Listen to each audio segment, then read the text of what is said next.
போன முறை மக்கள் ஏமாந்துட்டாங்க. பொய்யான வாக்குறுதிகளையும் போலி விளம்பரங்களையும் நம்பி ஏமாந்துட்டாங்க.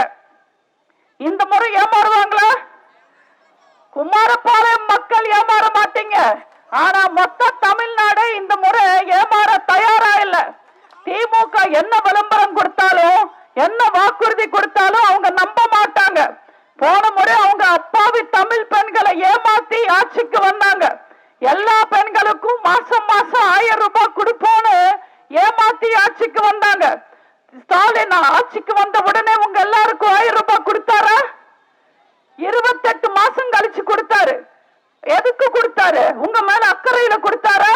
இல்ல, எம்பி எலெக்ஷன்ல உங்க ஓட்டு வாங்கணும்ன்றதுக்காக கொடுத்தாரு. அதுவும் எல்லா பெண்களுக்கும் 1000 ரூபாய் கொடுத்தாரா?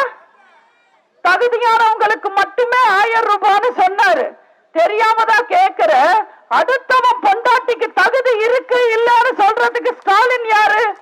எல்லாருக்கும் கொடுக்கணும் தானே. தேர்தல் சமயத்துல சொன்னாரா நாங்க தகுதியானவங்களுக்கு மட்டும் 1000